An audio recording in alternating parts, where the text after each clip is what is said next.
வணக்கம். அனைவருக்கும் எனது தீபாவளி நல்வாழ்த்துக்கள். 12 மாதங்களில் நடுவில் உள்ள புரட்டாசி ஐப்பசி மாதங்களில் புத்தாடைகளுடன் சகல ஐஸ்வர்யங்களுடன் கொண்டாடப்படும் திருநாள் தீபாவளி திருநாள்.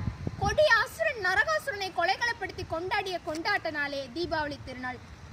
இந்த தீபாவளி திருநாளில் தீபாவளி வாழ்த்துக்களுடன் என் உரையை தொடங்குகிறேன். என் பெயர் விஷாலினி. நான் 11ஆம் வகுப்பு படிக்கிறேன். எனது அப்பா காவல்துறையில் பணியாற்றும் தலைமை காவலர். எனது அம்மா தனியார் பள்ளி ஆசிரியை. காவல்துறை குடும்பத்தின் சார்பாக எங்களின் இன்ப துன்பங்களை ஒட்டுமொத்த மனக்குமரலை தங்களிடம் பகிர்ந்து கொள்ள ஆசைப்படுகிறேன். ஒவ்வொரு காவலர் குடும்பத்திலும் மகிழ்ச்சி என்ற மலர்களை அவர்களால் பறிக்க முடியவில்லை. அவர்கள் தோட்டத்தில் மலர்வதெல்லாம் கண்ணீர் பூக்களாகவே காட்சியளிக்கின்றனர். நீங்கள் இயல்பாக பண்டிகை, திருமண நாள், கோவில் திருவிழா, பிறந்த நாள் விழா என்று அனைத்து விழாக்களையும் சிறப்பாகவும் சந்தோஷமாகவும் உங்கள் குடும்பத்துடன் கொண்டாடுவீர்கள். ஆனால் ஒரு நாளும் அனைத்து விழாக்களையும் எங்கள் குடும்பத்துடன் கொண்டாடியதே இல்லை. தீபாவளி அன்று பட்டாசு வெடிக்க, மத்தாப்பு வைக்க, பலகாரம் சாப்பிட, நான் அணிந்த புத்தாடையை பார்த்து ரசிக்க என் அப்பா என் அருகில் இல்லை. ஆம், அன்றும் காவல் நிலையத்தின் கதவை திறந்து கடமையை கண்ணியத்துடன் செய்து வருகிறார் காவல்துறையினர். நீங்கள் 4 நாட்கள் லீவு கிடைத்தால் இங்கே போகலாம் அங்கே போகலாம் என்று 4 நாட்களும் கொண்டாட்டமாக இருப்பீர்கள்.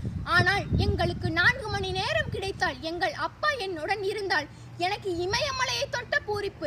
தேவலோகம் என்றால் என்ன என்பதற்கு அர்த்தம் தெரிந்த மாதிரி. எங்களின் குமரல் உங்களுக்கு தெரியாது.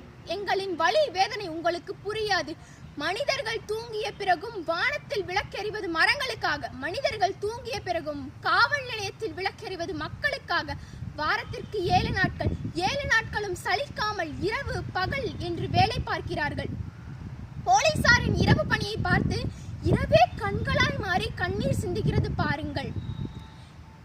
இப்படி அனைத்து இன்ப துன்பங்களை இழந்துவிட்டு காக்கி சட்டையுடன் கட்டுப்பாட்டுகளுடன் கண்ணியத்துடன் கடமையை செய்து வருகிறார் காவல்துறையினர். அவர்களை பாராட்டவில்லை என்றால் பரவாயில்லை, தூற்றாதீர்கள். கொரோனா என்ற கொடிய வைரஸை ஒழிக்க தமிழக அரசின் ஊரடங்கால் நீங்கள் பாதுகாப்பாகவும் பத்திரமாகவும் குடும்பத்துடன் இருந்தீர்கள். ஆனால் காவலர்களை வீதியில் நின்றார்கள். வீதி வீதியாக சுற்றி அலைந்து திரிந்தார்கள். ஏதாவது விபரீதம் நடந்துவிடுமோ என்று எண்ணி வேலை பார்த்தார்கள். ஆனால் அந்த ஊரடங்கால் ஒவ்வொரு நாளும், ஒவ்வொரு நிமிடமும், ஒவ்வொரு நொடியும் நெஞ்சில் குமரலுடன், கண்ணில் கண்ணீருடன் எங்கள் வீட்டின் துக்க கதவுகளை திறந்துவிட்டு தூக்க கதவுகளை அடைத்துவிட்டு கவலையுடன் கடந்தோம்.